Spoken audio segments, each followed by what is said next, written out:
राम राम सभी को। कैसे हैं आप सभी? उम्मीद करता हूं सभी बहुत अच्छे होंगे और आप सभी अपनी तैयारी है वो भी बहुत अच्छे से कर रहे होंगे। दोस्तों, आज वाली क्लास में हम करने वाले हैं आपके एचएसएससी ग्रुप डी एग्जाम्स के लिए इंडिया जीके के बड़े ही शानदार क्वेश्चंस आज वाली क्लास में हम करने वाले हैं। जो पैटर्न एचएसएससी के द्वारा पूछा जाता है वो आज वाली क्लास में आपको देखने के लिए मिलेगा। जिन स्टूडेंट को थोड़ा बहुत घमंड हो रहा है कि मैंने बहुत अच्छी तैयारी कर ली है, अब तो मैं पूरे में से पूरा स्कोर करूंगा, तो आज वाली क्लास देखने के बाद आपको पता चलेगा अगर आप सारे क्वेश्चंस कर पाए तो इसका मतलब है कि आपकी तैयारी अच्छी है। लेकिन अगर आप 80% से कम स्कोर कर रहे हो तो आप सभी को पता है सिलेक्शन से आप दूर हो। तो सभी को इस क्लास को पूरा देखना है, सभी क्वेश्चंस का आंसर खुद करते हुए चलना है, कोशिश करना है कि आप उसका आंसर कर पाओ। नहीं आएगा तो मैं बताऊंगा, एक्सप्लेन करता हुआ भी मैं आपको चलूंगा, याद करवाने की गारंटी भी मेरी है क्लास में। ठीक है जी। तो 50% है, थोड़े बहुत कम क्वेश्चंस हो सकते हैं टाइप वाले, वैसे तो ज्यादा ही, हम 50 से ज्यादा ही क्वेश्चंस आज वाली क्लास में याद करने वाले हैं। तो क्लास को पूरी जरूर देखना, क्योंकि 15 क्वेश्चंस आपके एग्जाम्स में आने वाले हैं और उसमें अगर आपको मैक्सिमम स्कोर करना है तो आपको ऐसे क्वेश्चंस को करना ही पड़ेगा। चलिए पहले क्वेश्चन से देखते हैं। पहला क्वेश्चन थोड़ा सा लॉजिक का है, थोड़ा दिमाग लगाने की आवश्यकता है, तभी आंसर निकलेगा, वरना आंसर नहीं निकलेगा। क्वेश्चन क्या है कि भारत में परिवहन की कौन सी प्रणाली घर घर तक सेवा प्रदान कर सकती है, ये अपने को बताना है। कौन सी प्रणाली है बताइए जो घर घर तक सेवा प्रदान कर सकती है? बताइए भाई, कौन सी प्रणाली हो जाएगी जो घर घर तक सेवा प्रदान कर सकती है? देखो, रेल मार्ग है क्या घर घर तक जा रहे हैं? नहीं जा रहे। जल मार्ग है क्या घर घर तक है? नहीं है। हवाई मार्ग है क्या घर तक है? नहीं है। तो कौन सा बच जाएगा? सड़क परिवहन। क्योंकि रेल मार्ग है वो घर घर तक नहीं पहुंच रहे, जल मार्ग है वो जल में ही बनाए जा सकते हैं, हवाई मार्ग है वो कुछ स्पेशल जगह पर ही बनते हैं, क्योंकि इनकी जो कॉस्ट होती है वो बहुत ज्यादा होती है। इनको बनाने की जो कॉस्ट होती है, जो पैसे लगते हैं वो बहुत ज्यादा लगते हैं, और इन सब की तुलना में जो आसान होता है वो होता है सड़क परिवहन, जिस पर क्या होता है कि सड़क बना दी, उसके बाद है कि आदमी खुद की भी पर्सनल व्हीकल भी चला सकता है और सरकारी भी चलता रहता है। और ये कैसे बनती है? जैसे अपने राष्ट्रीय राजमार्ग बनते हैं, उसके बाद राज्य राजमार्ग बनते हैं, फिर जिला सड़कें बनती हैं, फिर ग्रामीण सड़कें बनती हैं, जो आपके गांव में सरपंच बनाता है वो ग्रामीण सड़कें हो गई। इस प्रकार से ये बनता है, तो ये सड़क परिवहन इसका आंसर हो जाएगा। आगे बढ़ते हैं, अगला क्वेश्चन देखिए क्या है कि भारत में जिस वर्ष अंतरिम अवधि के लिए रेलवे किराया बढ़ाया गया था वह कौन सा वर्ष था, ये अपने को बताना है। कि भारत में जिस वर्ष अंतरिम अवधि के लिए रेलवे किराया बढ़ाया गया था वह कौन सा वर्ष था? बहुत अच्छा क्वेश्चन है, आप सभी स्टूडेंट बताएंगे भाई। ठीक है जी। रेलवे फेयर, ये कौन सा क्वेश्चन आ गया? रेलवे किराया बढ़ाया गया था, ये क्वेश्चन तो फिर शायद गलत टाइप हो गया है जी। रेलवे किराए से हमें क्या मतलब है? ये वाला क्वेश्चन गलत टाइप हो गया है भाई। ठीक है, अंतरिम अवधि तक ठीक है, आगे रेलवे किराया वगैरह है, ये वाले में थोड़ा सा मिस्टेक हो गया है। ठीक है, इसको छोड़ देता है। मैं ये क्वेश्चन है ना अपने व्हाट्सएप पे डाल दूंगा, और जो व्हाट्सएप पे नहीं जुड़े हुए अपने यूट्यूब पर भी डाल दूंगा, आप देख लेना। एक क्वेश्चन अच्छा है लेकिन ये अधूरा टाइप हुआ है, अभी पूरा मुझे भी ध्यान नहीं है कौन सा क्वेश्चन था। ये वाला क्वेश्चन देखिए क्या है कि कटवाल, जीरी, चिरी, मोगरा, लोंगई, सोनाई, रुकनी और सिंगला किस नदी की प्रमुख सहायक नदियां हैं, ये अपने को बताना है। कि कौन सी नदी की ये प्रमुख सहायक नदियां हो जाएंगी, ये आपको बताना है। देखो, ऐसे क्वेश्चंस आप सभी को पता है, अपने एचएसएससी है ना, अब लेवल है वो बढ़ा चुकी है। पहले भी उसका लेवल अच्छा था और अब पिछले एग्जाम्स देखे होंगे तो थोड़ा लेवल और बढ़ा रही है। तो ये सहायक नदियों के नाम है, ये छोटी छोटी नदियों के नाम है, और ये आपको बताना है किसकी सहायक नदियां हैं, कौन सी नदी में जाकर मिलती है। सहायक नदी का मतलब होता है जैसे छोटी छोटी नदियां होती है ना, तो एक बड़ी नदी में जाके मिल जाते हैं उनका पानी, और फिर वो बड़ी नदी है वो बहती रहती है। अब बताइए, ये जो नदियां हैं ये मणिपुर में बहती हैं, नागालैंड में बहती हैं, मिजोरम में बहती हैं, असम में बहती हैं, फिर असम से बहती हुई ये बांग्लादेश में जाती हैं, और बांग्लादेश से बहती हुई ये बंगाल की खाड़ी में जाती है। अब बता दो इतना मैंने आपको बता दिया है, ठीक है। पश्चिम बंगाल में जाती, पश्चिम बंगाल नहीं, बांग्लादेश में जाती है और बांग्लादेश से होती हुई फिर कहां पर चली जाती है, बंगाल की खाड़ी में। तो कौन सी नदी हो जाएगी, तो ये हो जाएगी आपकी बराक नदी। इंपॉर्टेंट क्वेश्चन है, याद कर लेना। कौन सी नदी हो जाएगी, बराक नदी हो जाएगी। ऑप्शन नंबर 4 करेक्ट आंसर हो जाएगा। और खुद करने की कोशिश करनी है, क्वेश्चंस खुद करने की कोशिश करो, तभी आपको पता चलेगा अभी आपकी कितनी तैयारी है। आप बहुत अच्छी जगह से पढ़ भी रहे होगे सभी स्टूडेंट, ठीक है, नोट से भी पढ़ रहे होगे, क्लासेस देख रहे होगे, प्रीवियस ईयर पेपर भी देख रहे होगे, बुक से भी पढ़ रहे होगे, और फिर भी अगर आप क्वेश्चंस नहीं कर पा रहे, और ऐसा कोई भी क्वेश्चंस मैंने नहीं उठाया है जो बेवजह हार्ड बनाया गया हो, ये सारे के सारे क्वेश्चंस हैं या तो HSSC के एग्जाम्स में पूछे गए हैं या SSC के एग्जाम्स में पूछे गए हैं, उन्हीं से मैंने क्वेश्चंस लिए हैं, ठीक है जी। देखिए, निम्नलिखित में से किसके द्वारा फास्टिंग फिस्टिंग नामक एक परिवार की कहानी पर आधारित उपन्यास लिखा है। इंपॉर्टेंट है, ये बहुत बार एग्जाम्स में रिपीट हो चुका है ये उपन्यास। फास्टिंग फिस्टिंग इसका नाम है, ठीक है, फास्टिंग फिस्टिंग इसका नाम हो जाएगा। और ये उपन्यास है वो किसके द्वारा लिखा गया है, ये अपने को बताना है। तो इसका आंसर हो जाएगा अनीता देसाई के द्वारा। किसके द्वारा लिखा गया है भाई, अनीता देसाई के द्वारा लिखा गया है। ये बहुत बार एग्जाम्स में आया हुआ है, तो सभी को याद कर लेना है। आगे बढ़ते हैं कि 2 फीफा फुटबॉल विश्व कप का बीच का अंतराल कितना होता है। यानी जो फीफा वर्ल्ड कप होता है, फीफा वर्ल्ड कप किसके लिए होता है, फुटबॉल के लिए होता है। तो ये आपको बताना है कि उनके बीच का अंतर कितने का होता है, यानी कि कितने साल के बाद दोबारा होता है।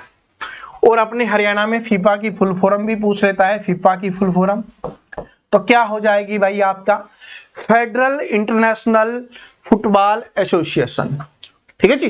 फेडरल है ये, इस प्रकार से फेडरल इंटरनेशनल फुटबॉल एसोसिएशन हो जाएगा।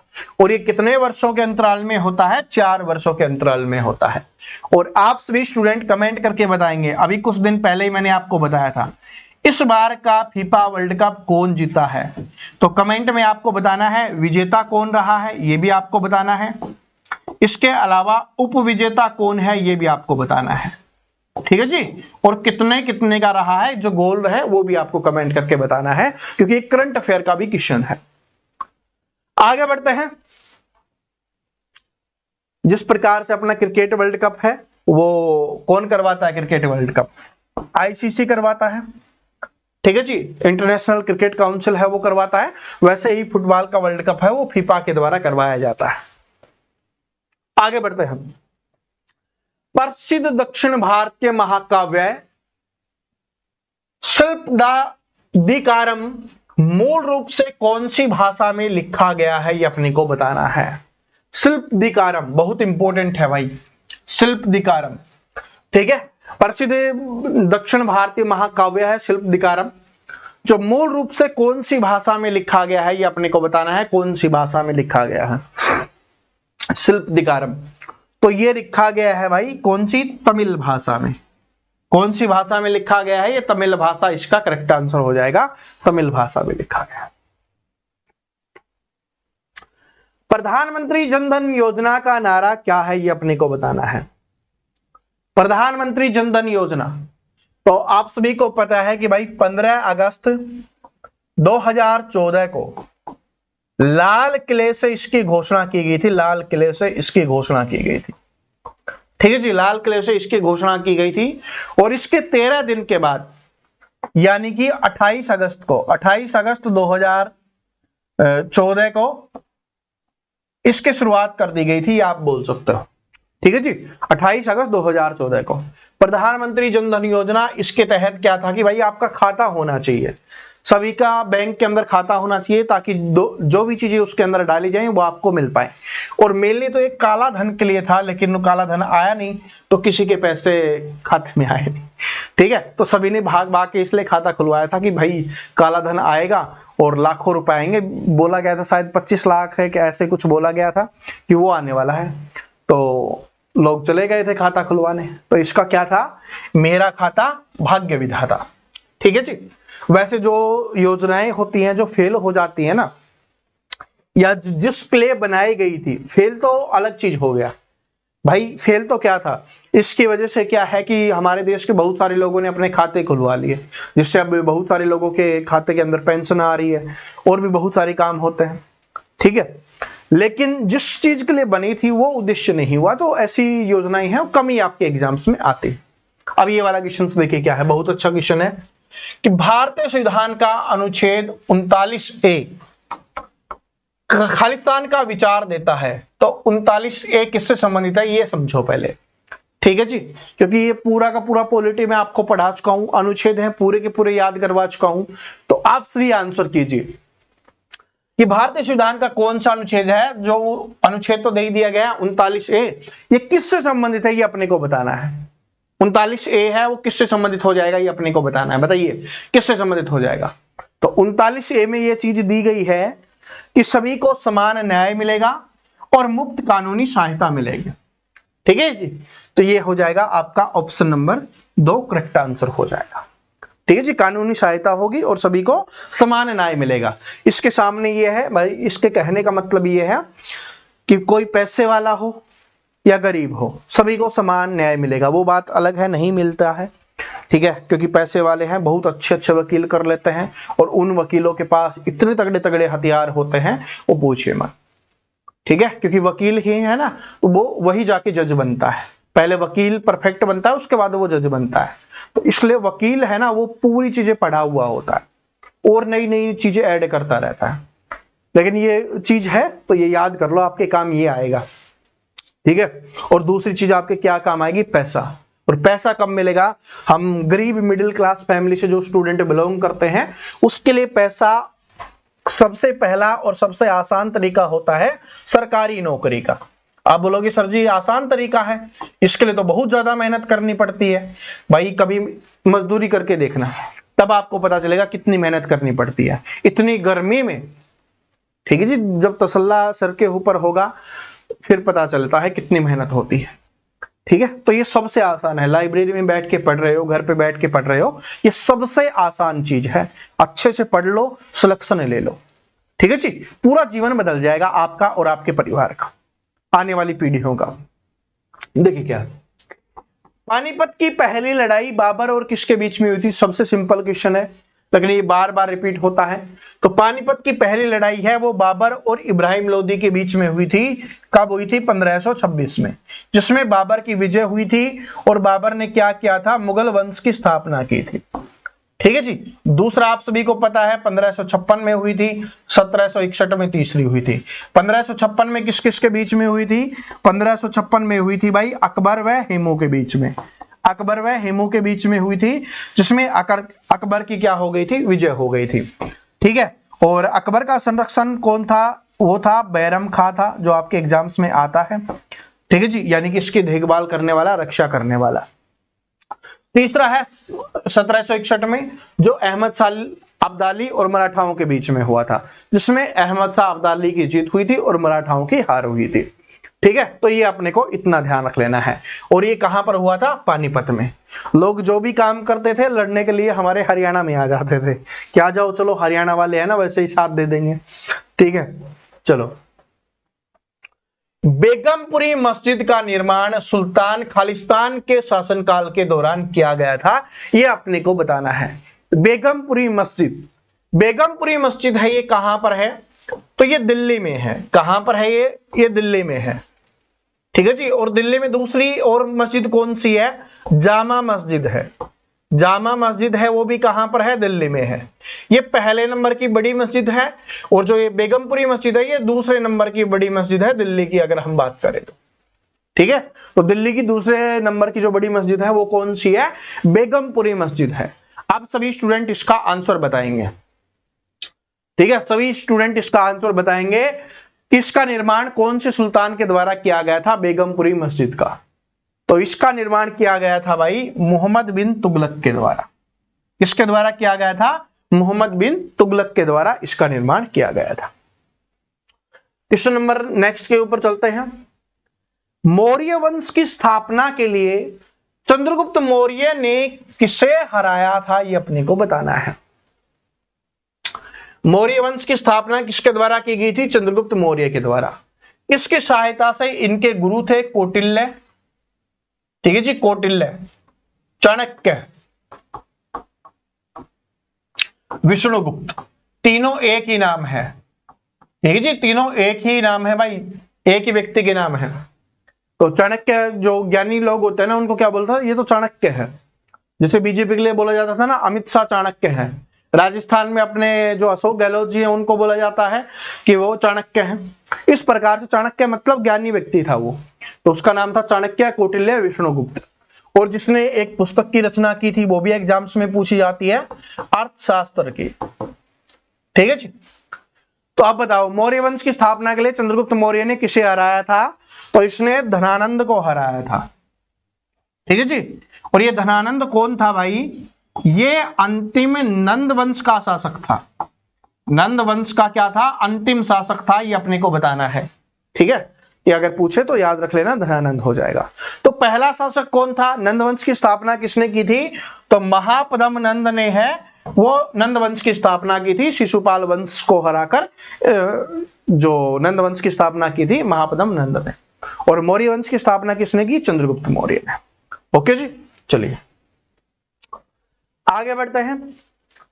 अगला क्वेश्चन देखिए क्या है कि निम्नलिखित में से किस मंत्रालय ने एकलव्य मॉडल आवासीय विद्यालयों के शिक्षकों और प्रधानाचार्यों के लिए निष्ठा क्षमता निर्माण कार्यक्रम के लिए एनसीईआरटी के साथ संयुक्त मिशन पर सहयोग किया? यह अपने को बताना है कौन से मंत्रालय में। क्वेश्चंस को समझो सिंपली, एनसीईआरटी की बात हो रही है और यहां पर जो विद्यालयों के शिक्षक हैं और प्रधानाचार्य हैं उनका एक मॉडल आया, कौन सा? एकलव्य मॉडल, ठीक है। एकलव्य आप सभी जानते हो, तो एकलव्य मॉडल आया था ये आवासीय विद्यालयों के लिए। आवासीय मतलब रहने के जो स्थान होते हैं उन विद्यालयों के लिए। तो अब बताइए इसका आंसर क्या हो जाएगा? ठीक है, आपको मंत्रालय बताना है, सॉरी मंत्रालय बताना है, कौन सा मंत्रालय हो जाएगा। तो देखो कौन सा मंत्रालय हो जाएगा, तो ये हो जाएगा जनजातीय कार्य मंत्रालय, जनजातीय कार्य मंत्रालय इसका आंसर हो जाएगा, ठीक है जी। आगे बढ़ते हैं। राम सहाय पांडे को बुंदेलखंड के नृत्य के रूप राई को बढ़ावा देने के लिए कौन सा राज्य पुरस्कार प्राप्त हुआ था? ये अपने को बताना है। तो जो राम सहाय पांडे जी हैं उनको बुंदेलखंड के नृत्य के रूप में राई को बढ़ावा देने के लिए, राई है वहां का नृत्य है, उसको बढ़ावा देने के लिए उनको राज्य पुरस्कार दिया गया है। और कौन सी सरकार के द्वारा दिया गया था ये अपने को बताना है। दिया गया था ये आपको बताना है कौन सी सरकार के द्वारा। तो राई कहां पर प्रसिद्ध है? बुंदेलखंड कहां पर है? तो वही आपका आंसर हो जाएगा। बताइए क्या हो जाएगा इसका आंसर? बताइए क्या हो जाएगा? तो इसका आंसर हो जाएगा मध्य प्रदेश, ठीक है जी, मध्य प्रदेश हो जाएगा। आजकल थोड़े से क्वेश्चन है ना, देखो चीजें वही हैं, नृत्य पहले पूछता था अभी भी पूछता है, लेकिन नृत्यों के पूछने का तरीका थोड़ा सा बदल गया है। ये वाला क्वेश्चन देखिए क्या है कि दक्षिण भारत के निम्नलिखित में से किस नृत्य रूप को मयूर नृत्य कहा जाता है? पहले डायरेक्ट नृत्य पूछता था, अब उनके नए नए रूप पूछता है, उनके प्राचीन नाम पूछता है, ये आपको बताना है। अब बताओ दक्षिण भारत के निम्नलिखित में से किस नृत्य रूप को मयूर नृत्य कहा जाता है? ये अपने को बताना है, मयूर नृत्य। अब मयूर नृत्य थोड़ा दिमाग लगाओ, मयूर नृत्य किसके लिए होगा? यहां पर भगवान की बात हो रही है, ठीक है जी। मयूर नृत्य है वो भगवान के लिए होता है। और कौन सा भगवान? जिसको हम कार्तिकेय भगवान बोलते हैं। मयूर किसका वाहन था? कार्तिकेय भगवान का। लेकिन कार्तिकेय भगवान को जो साउथ में है ना, उनका दूसरा नाम है मुर्गन। मुर्गन आपने साउथ की मूवीज में सुना होगा, मुर्गन। मुर्गन देवता के नाम से जाना जाता है, क्षेत्रीय नाम है कार्तिकेय भगवान का, ठीक है जी। जो गणेश जी के भाई थे ना कार्तिकेय, आप सभी जानते होंगे, तो उनका नाम है मुर्गन। और उनके लिए ये जो नृत्य है मयूर नृत्य है वो किया जाता है। मेनली ये नृत्य कहां पर होता है? तमिलनाडु में, वह केरल के मंदिरों में किया जाता है। तमिलनाडु व केरल के मंदिरों में ये नृत्य किया जाता है, ठीक है जी। केरल के मंदिरों में ये नृत्य किया जाता है। आप बताइए कौन सा हो जाएगा? अब तो बता दो, तो ये हो जाएगा मईल अट्टम, ठीक है। मईलाट्टम, मईल अट्टम, मईलाट्टम या मईल अट्टम, ठीक है, मईल अट्टम। आधा लय, फिर पूरा लय और फिर अट्टम हो जाएगा। तो मयिलाट्टम या मयिल अट्टम हो जाएगा। याद कर लेना, जो मयूर नृत्य के नाम से जाना जाता है मयिल अट्टम को, ये तमिलनाडु और केरल के मंदिरों में होता है। भगवान मुरुगन के लिए होता है, वहां पर भगवान मुरुगन बोला जाता है कार्तिकेय जी को। ठीक है, चलिए आगे बढ़ते हैं। और ये चर्चा का विषय क्यों है? क्योंकि अभी ज्यादा चर्चा में रहा था, इनके ऊपर 2 मूवी जो अनाउंस हुई हैं अलग अलग स्टेट में, अलग अलग स्टेट वाले हैं वो इनको ये कर रहे हैं कि हमारे देवता हैं, हमारे देवता हैं। ठीक है, पहले तो धर्म वाले लोग लड़ते थे, अब राज्य वाले लोग भी लड़ने लग गए कि हमारे देवता हैं। चलो, इसलिए ये ज्यादा चर्चा में रहा। आगे देखिए क्या है, आर मुथुकनमल को ये छोड़िए, 2022 छोड़िए, कौन से पुरस्कार से सम्मानित किया गया था? ये इंपॉर्टेंट है इसलिए ये क्वेश्चन डाला है। ये एग्जाम्स में आया हुआ क्वेश्चन है, एक एसएससी के एग्जाम्स में आया था। तो 2022 इंपॉर्टेंट नहीं है क्योंकि 2022 वाला आपसे नहीं पूछेगा, लेकिन ये नाम बहुत इंपॉर्टेंट है। ठीक है जी, आर मुथुकनमल। अब आपको बताना है ये किससे संबंधित है, किस चीज से संबंधित है, पहले ये आपको बताना है। ठीक है जी, किस चीज से संबंधित हो जाएगा? तो वहां पर देवदासियां होती हैं, अगर साउथ की मूवीज आपने कुछ देखी होंगी तो उनमें देवदासियां आपने सुना होगा। तो 32 देवदासियां बोला जाता है कि जो 32 देवदासियां थी उनमें से आर मुथुकनमल जी हैं, ये महिला हैं, ये हैं, जीवित हैं, जो अंतिम है, अंतिम देवदासियों में से हैं। और ये भारतनाट्यम की प्राथमिक नृत्य शैली का संरक्षण इन्होंने किया है। और भारतनाट्यम का प्राचीन नाम क्या है, ये भी आपसे पूछ सकता है। भारतनाट्यम का प्राचीन नाम, तो इसका प्राचीन नाम हो जाएगा सादिर, क्योंकि ये प्राचीन व्यक्ति हैं, मतलब महिला है, लेकिन ये बुजुर्ग है, काफी समय से यहाँ अंतिम जीवित है। तो उस समय क्या नाम था? सादिर नाम था, तो इसलिए ये इंपॉर्टेंट बन जाता है। तो भारतनाट्यम की जो प्रारंभिक नृत्य शैली है उनका संरक्षण है इनके द्वारा किया गया है, और इसका नाम क्या हो जाएगा? प्राचीन सादिर नाम हो जाएगा। ये सादिर नाम बताने के लिए क्वेश्चन आपके लिए डाला गया है जो एग्जाम्स के लिए इंपॉर्टेंट है। स्वपोषी का स्थितीकरण क्या होता है, या जो स्वपोषी हैं वो किसका स्थितीकरण कर सकते हैं? स्वपोषी का मतलब क्या होता है? नाम से ही पता चल रहा है, स्वपोषी यानी कि जो अपना पोषण स्वयं करते हैं। ठीक है जी, जो पेड़ पौधों से अपना पोषण लेते हैं, सूर्य से अपना पोषण लेते हैं।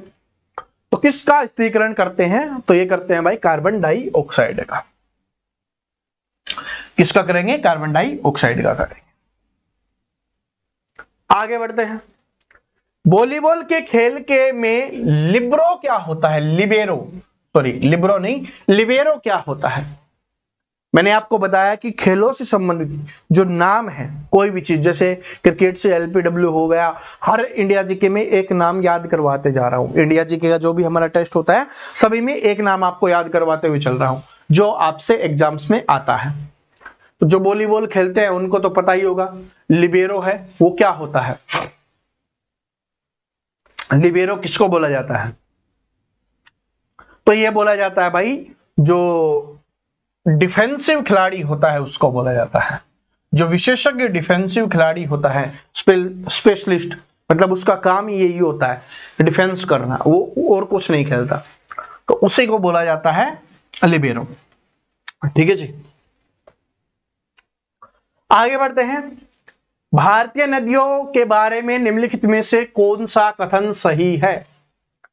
भारतीय नदियों के बारे में इनमें से कौन सा कथन सही है, ये अपने को बताना है, बताओ। और जैसे खेल वाले नाम में मैंने आपको चेकमेट भी याद करवाया था जो शतरंज से संबंधित था। ठीक है, ऐसे ही आपके एग्जाम्स में आता है। तो भारतीय नदियों के बारे में इनमें से कौन सा ठीक है? केवल एक, भाई एक स्टेट से होकर तो बह ही नहीं सकती, तो केवल लिखा हुआ है तो ये तो आंसर हो ही नहीं सकता। और कहीं पर लिखा हुआ है गोदावरी नदी हरियाणा राज्य से होकर बहती है, क्या जाती है? नहीं जाती भाई। सोन नदी का उद्गम पंजाब से होता है नहीं होता। तो ये आपका आंसर हो जाएगा कि यमुना नदी गंगा नदी की सहायक नदी है, ये सभी को पता है, ये हम सभी को पता है। जो यमुना नदी है वो गंगा नदी की सहायक नदी है। लेकिन एग्जाम्स में ऐसे भी आता है कि गंगा नदी का, सॉरी यमुना नदी है वो कहां से निकलती है? तो उत्तराखंड के जो गढ़वाल क्षेत्र है उसमें बंदरपूछ एक चोटी है, वहां से निकलती है। यमुनोत्री ग्लेशियर से निकलती हुई हमारे हरियाणा में बहती है, आप सभी को पता है, उत्तराखंड से हमारे हरियाणा में प्रवेश करते हुई फिर ये चली जाती है और गंगा में मिल जाती है। ठीक है जी, तो इसलिए गंगा की सहायक नदी है। जिस नदी में जाके मिलती है उसकी क्या हो जाती है, सहायक नदी हो जाती है। तो और हमारे हरियाणा के लिए मेन पानी है वो यमुना नदी से ही आता है, ये आप सभी को भी पता होगा। तो ये कहां से निकलती है, उत्तराखंड के गढ़वाल के बंदरपूछ चोटी से निकलती है, यमुनोत्री ग्लेशियर से। इनमें कोई भी ऑप्शन में आपको दे सकता है। ठीक है जी, चलिए आगे बढ़ते हैं। अगला क्वेश्चन है, ईसाई धर्म में मनाए जाने वाले त्योहारों के संबंध में निम्नलिखित में से कौन सा कथन सही है, ये अपने को बताना है। अब मैं कथन जूम कर देता हूं ताकि आपको अच्छे से दिखे। अब देखिए, ईसाई धर्म में कौन सा है आपको बताना है, उनके त्योहारों के संबंध में कौन सा कथन सही है, ये अपने को बताना है। सबसे पहले ईस्टर यीशु मसीह के पुनरुत्थान के लिए मनाए जाने वाला दिन है, बिल्कुल ठीक है, क्योंकि माना जाता है कि उस दिन है वो जीवित हुए थे। बाइबल के अनुसार यीशु को सूली पर चढ़ाए जाने के 3 दिन बाद वह फिर से जीवित हो गए थे, ये भी बिल्कुल ठीक बात मानी जाती है। बाइबल कैसे है, जिस प्रकार से हमारी श्रीमद् भगवत गीता है हिंदू धर्म में, वैसे ही ईसाई धर्म के अंदर क्या आती है, बाइबल आती है। मुस्लिम धर्म के अंदर कुरान आती है। ठीक है, इस प्रकार से। तो बाइबल के अनुसार यीशु को सूली पर चढ़ाया गया था। जो यीशु मसीह है उनके भगवान है ईसाई धर्म के, तो उनको सूली पर चढ़ाया गया था, आपने देखा होगा। ठीक है, मूवीज वगैरह में देखा होगा, इस प्रकार का बना हुआ होता है, क्रॉस बना हुआ होता है, उस पर लटकाया गया था। और ऐसा बोला जाता है उसके 3 दिन के बाद वो फिर से जीवित हो गए थे, ये बिल्कुल ठीक बात है। गुड फ्राइडे ईसा मसीह के सूली पर चढ़ाए जाने वाले दिन के लिए मनाया जाता है। तो जो ईस्टर का पहला शुक्रवार होता है, ठीक है जी, ईस्टर का जो पहला शुक्रवार होता है, प्रथम शुक्रवार होता है, उस दिन ये मनाया जाता है, तो ये भी बिल्कुल ठीक है। गुड फ्राइडे उसको बोला जाता है। तो ये तीनों के तीनों ठीक है।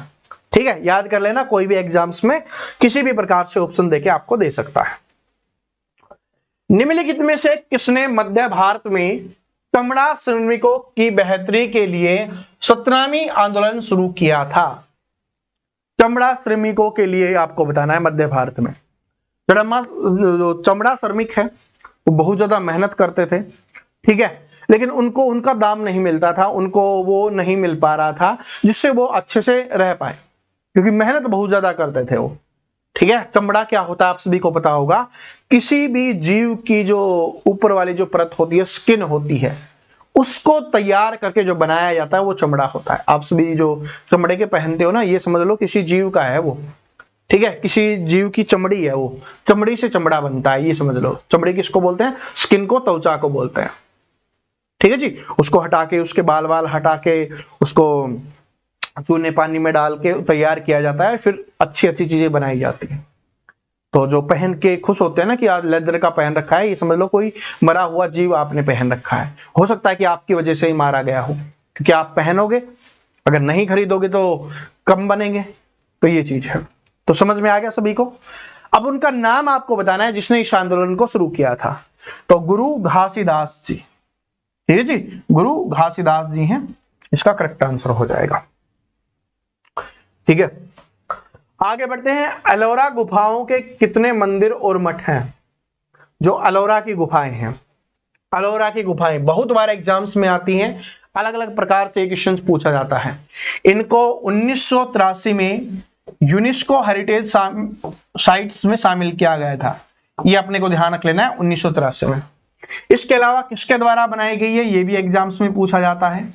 तो राष्ट्रकूट शासकों के द्वारा है, इनको बनाया गया है, ये भी अपने को ध्यान रख लेना है।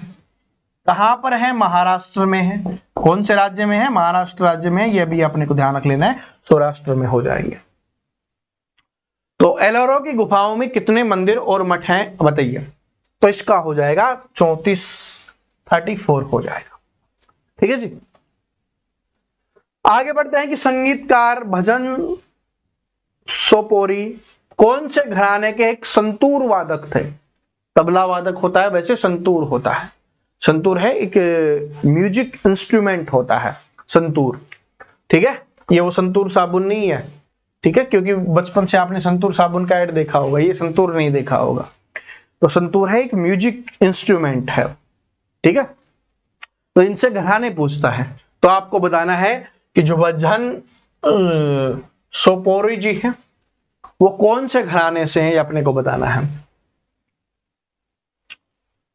भजन सोपोरी जी हैं, वो कौन से घराने से, बताइए कौन से घराने से हो जाएंगे। तो थोड़ा नाम से ही पता चल रहा है, सूफियाना घराना, नाम सूफियाना, सूफियाना। चलो, भारतीय रिजर्व बैंक आरबीआई की स्थापना कब की गई? आरबीआई की स्थापना कब की गई? सबसे पहले तो आप इसकी फुल फॉर्म याद कर लीजिए, reserve bank of India. HSSC में पूछता है तो आरबीआई की फुल फॉर्म क्या हो जाएगी? रिजर्व बैंक ऑफ इंडिया हो जाएगी।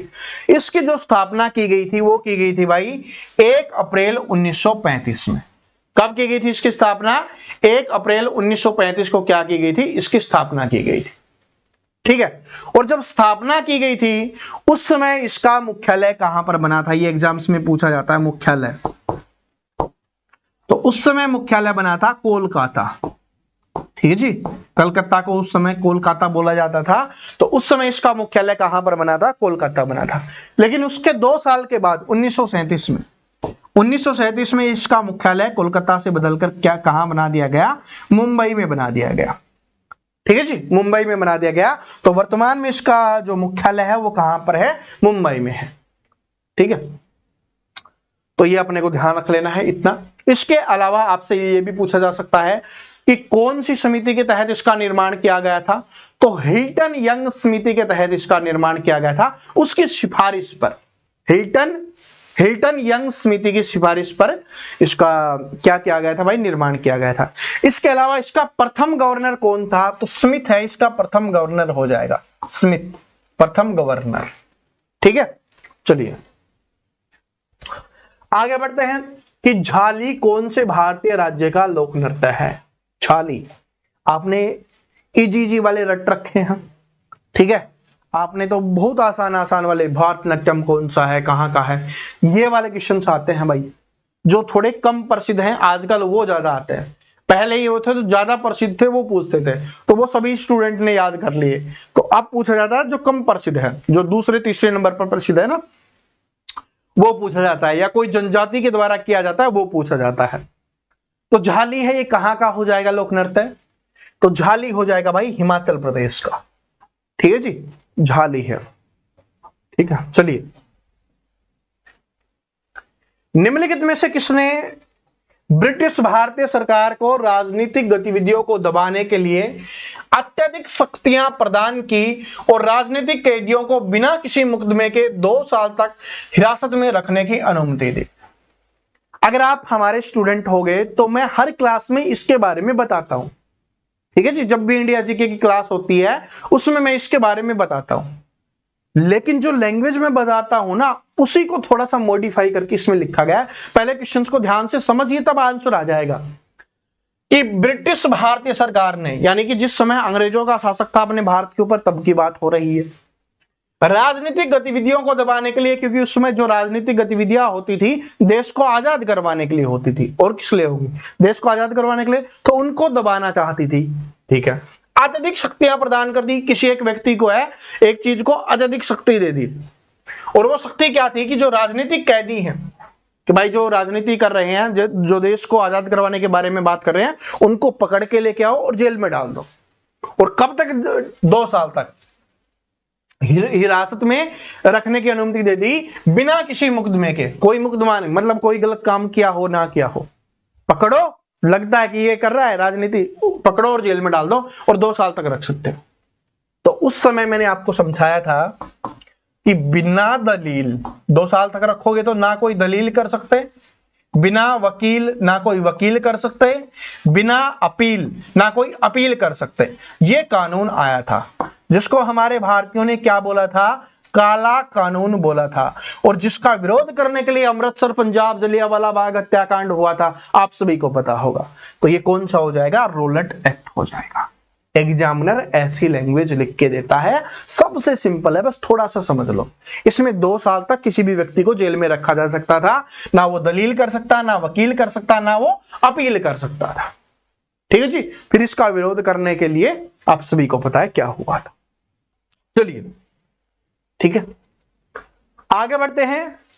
कि भारत में सरकार की संसदीय प्रणाली निम्नलिखित में से किस संसदीय सरकार के पैटर्न पर आधारित है, ये अपने को बताना है। भारत में सरकार की जो संसदीय प्रणाली है वो कौन सी संसदीय सरकार के पैटर्न पर आधारित है, या आप बोल सकते हो कहां से लिया गया है, क्योंकि जब हमारा संविधान बना ना तो सभी देशों के संविधान से अच्छी अच्छी चीजें ली गई थी, तो ये आपको बताना है कि कौन से संविधान से लिया गया था। तो जो संसदीय प्रणाली है वो कहां से ली गई थी, ब्रिटेन से ली गई थी।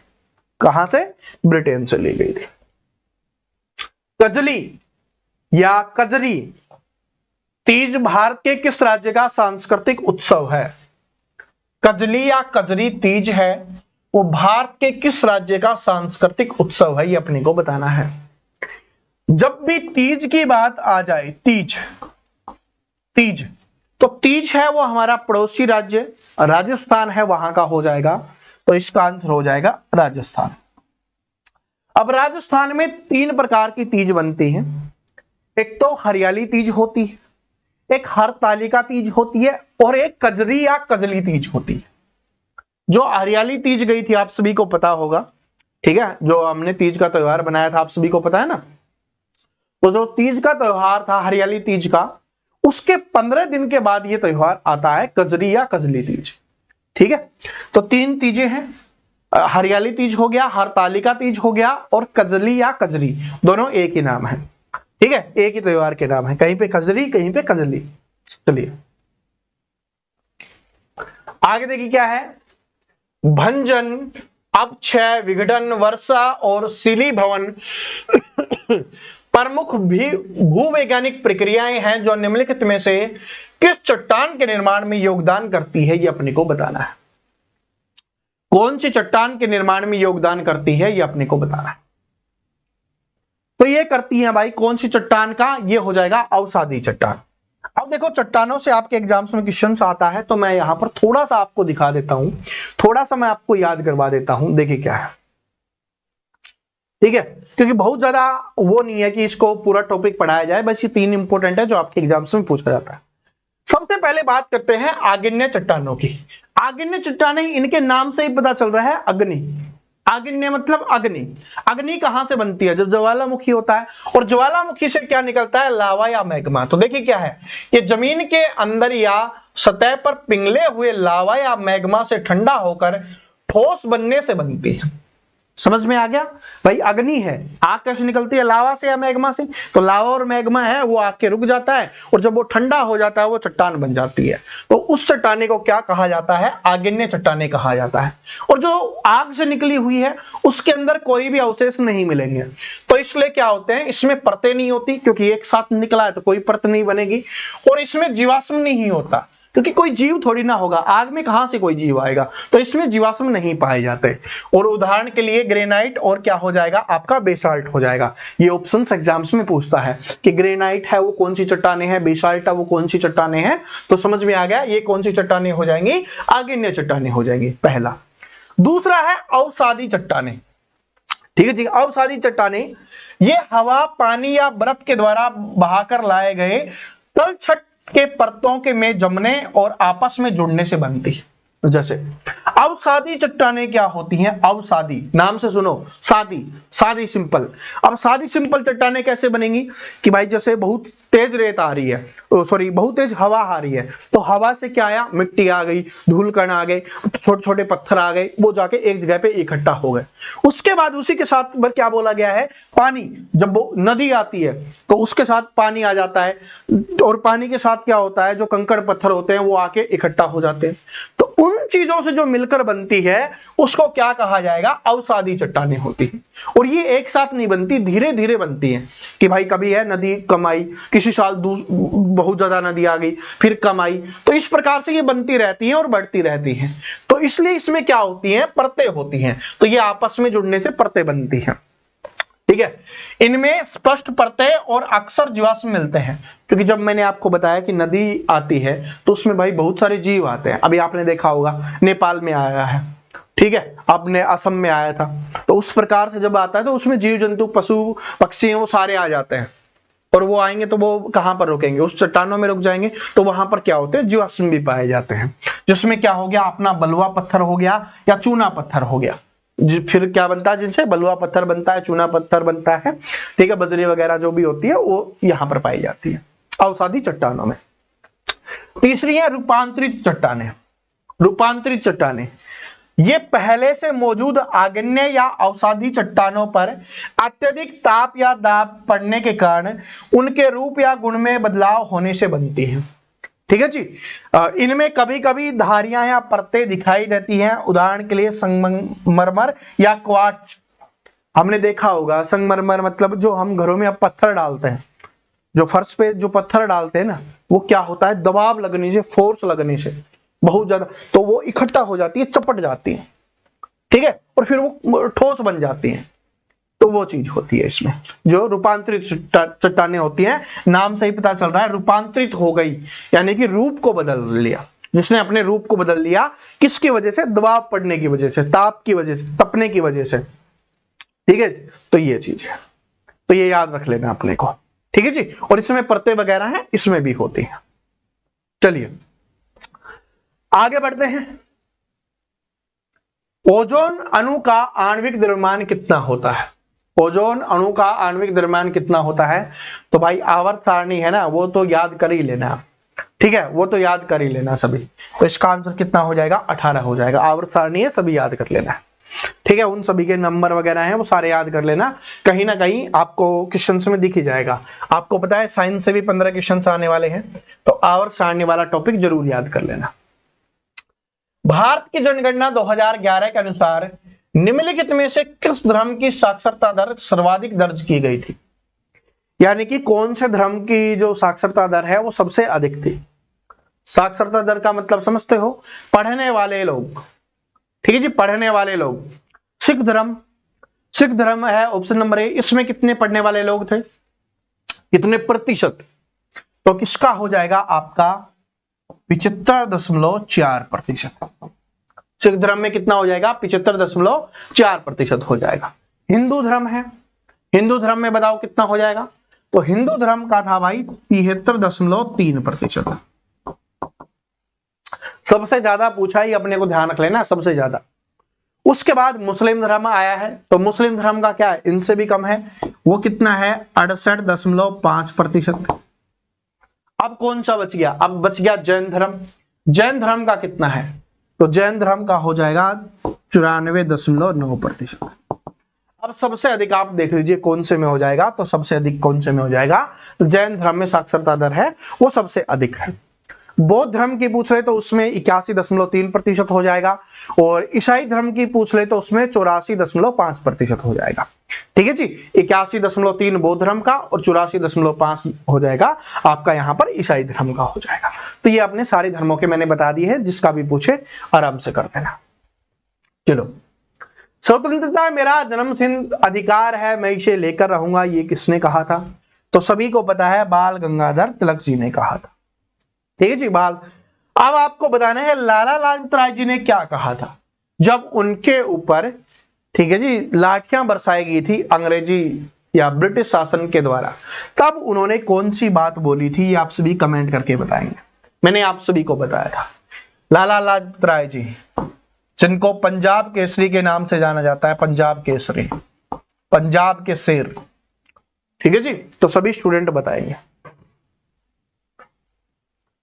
निम्नलिखित में से कौन सी भारत की संसदीय सरकार की विशेषता नहीं है? ये अपने को बताना है। भारत की संसदीय सरकार की विशेषता नहीं है, बताइए सभी स्टूडेंट। भाई आंसर करने की कोशिश कीजिए कि जो संसदीय सरकार नहीं कर सकती, जो सरकार का काम नहीं होता। विधायिका में मंत्रियों की जो सदस्यता है वो क्या इसके द्वारा दी जाती है? बिल्कुल दी जाती है। नाम मात्र और वास्तविक कार्यपालिका की उपस्थिति क्या ही होती है? बिल्कुल होती है। बहुमत दल का शासन, भाई जिसके पास बहुमत होगा वो भी शासन करेगा। ठीक है जी, ये नहीं होगा राज्यसभा का विघटन। क्यों? क्योंकि राज्यसभा है, कभी भी विघटन नहीं होता, कभी भी अंत उसका नहीं होता। ठीक है जी। और राज्यसभा ये किसका है? जिसका 6 वर्ष का कार्यकाल होता है। हर 2 वर्ष में 1/3 सदस्य हैं वो रिटायर होते रहते हैं और नए सदस्य आते रहते हैं। इसको कभी भंग नहीं किया जा सकता, भंग नहीं किया जा सकता, ये पूछा जाता है, किया जा सकता, किसको भंग नहीं किया जा सकता, इसको। ये कंटिन्यू चलते रहती है राज्यसभा। आगे बढ़ते हैं, और इसके लिए 30 वर्ष होना जरूरी है। निम्नलिखित में से कौन सा माइक्रो फाइनेंस क्षेत्र का एक प्रमुख घटक नहीं है? माइक्रो फाइनेंस क्षेत्र का प्रमुख घटक नहीं है, ये अपने को बताना है, बताइए। इनमें से माइक्रो फाइनेंस का कौन सा नहीं है, एक घटक नहीं है, ये अपने को बताना है, बताइए कौन सा नहीं हो जाएगा भाई? लघु वित्त बैंक, तो ये माइक्रो फाइनेंस का है। माइक्रो का मतलब क्या होता है? छोटा फाइनेंस जो 1 लाख तक का होता है, लघु वित्त बैंक देगा। क्षेत्रीय ग्रामीण बैंक है वो भी देगा, वाणिज्य बैंक है वो भी देगा, तो आरबीआई नहीं होगा, क्योंकि ये बैंकों का बैंक होता है। आरबीआई से याद रखना, बैंकों का bank, reserve bank of India बैंकों का बैंक इसे कहा जाता है। ये बैंकों को लोन देने का काम करता है, ठीक है। दिल्ली प्रोटीन और लिपिड एवं उनकी गतिशीलता पर मौजूद आंकड़ों की व्याख्या के लिए सिंगर और निकोलसन के तरल मौजिक मॉडल को आदर्श मॉडल के रूप में कब स्वीकार किया गया था, ये अपने को बताना है, ठीक है। ये तो थोड़ा और ज्यादा हाई लेवल का क्वेश्चन आ गया भाई, ठीक है, और ज्यादा हाई लेवल का क्वेश्चन आ गया। बताइए इसका आंसर, बताइए कब क्या होगा।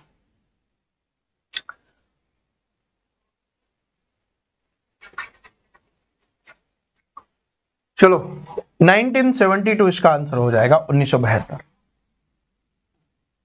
उच्च न्यायालय के मुख्य न्यायाधीश की अनुपस्थिति में राज्यपाल किसकी उपस्थिति में शपथ लेते हैं या प्रतिज्ञान करते हैं, ये अपने को बताना है, बताइए।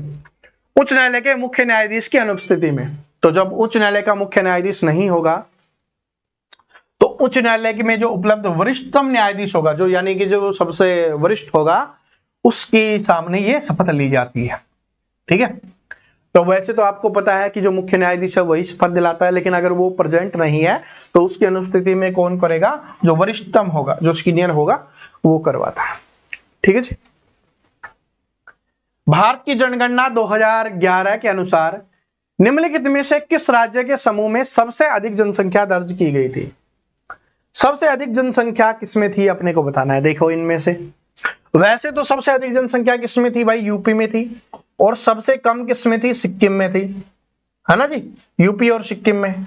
और क्षेत्रफल के हिसाब से बात करें कि किसका क्षेत्रफल सबसे ज्यादा है, तो राजस्थान का सबसे ज्यादा है, और गोवा का क्या हो जाएगा? सबसे कम हो जाएगा। लेकिन यहां पर देखो सबसे ज्यादा आपसे पूछिए सबसे अधिक किसकी है, तो यूपी तो दिया हुआ नहीं है, तो यूपी नहीं है, तो फिर उसके बाद महाराष्ट्र हो जाएगा और फिर बिहार हो जाएगा। तो ऑप्शन नंबर 1 करेक्ट आंसर हो जाएगा महाराष्ट्र और बिहार, ठीक है। चलिए अभी 2026 में जो जनगणना चल रही है उसके आंकड़े आए नहीं है, तो 2011 वाली, और अगर इस एग्जाम में पास नहीं किया ना, फिर 2026 वाली भी आपको याद करनी पड़ेगी, ठीक है जी। भारत में अधिकांश पंचवर्षीय योजनाओं में दी गई वरीयता के संबंध में निम्नलिखित में से कौन सा कथन सही है, ये अपने को बताना है। भारत में अधिकांश पंचवर्षीय योजनाएं, तो जब हमारा देश आजाद हुआ 1947 में, संविधान लागू हो गया था हमारा 1950 में, तो उस समय के जो हमारे प्रधानमंत्री हैं उन्होंने ये लक्ष्य रखा कि हम हर 5 साल के लिए डिसाइड करेंगे कि इस 5 साल में हमें क्या करना है, तो उसको नाम दिया गया पंचवर्षीय योजनाओं का, कि 5 साल में हमारा टारगेट ये है कि ये देश के हित में रहने वाला है। तो इसकी शुरुआत कब हुई थी? 1951 में हुई थी, ठीक है जी। 1951 से लेकर 1956 में क्या हुई थी? पहली पंचवर्षीय योजना थी। अंतिम पंचवर्षीय योजना है 2012 से 2017 के बीच में थी, 2012 से 2017 वाली थी, क्योंकि 2014 में क्या है, मोदी जी आ गए और मोदी जी ने बोला कि भाई 5 साल टारगेट नहीं रखेंगे, हम तो सीधा 2049 रखेंगे, उसमें जो भी करेंगे उसमें करेंगे, उससे पहले का हमें कुछ नहीं पता, ठीक है जी। तो ये जो पंचवर्षीय योजनाएं है वो समाप्त हो गई। तो पहली कब हुई? 1951 में, और अंतिम कौन सी थी? 2012 से 2017 वाली हो गई। और सभी में जो संबंध था वो किसका था? बुनियादी व भारी उद्योगों में निवेश करना, क्योंकि अगर हमें देश को आगे बढ़ाना है। तो जो बुनियादी हैं यानी जो देश के हित में काम करते हैं, और भारी उद्योग यानी कि जो बड़े उद्योग हैं, उनमें हमें क्या करना चाहिए, निवेश करना चाहिए। जब वो उद्योग धंधे बढ़ेंगे तो उसमें रोजगार भी मिलेगा और हमारा देश भी प्रगति करेगा, बहुत सारी चीजें होंगी।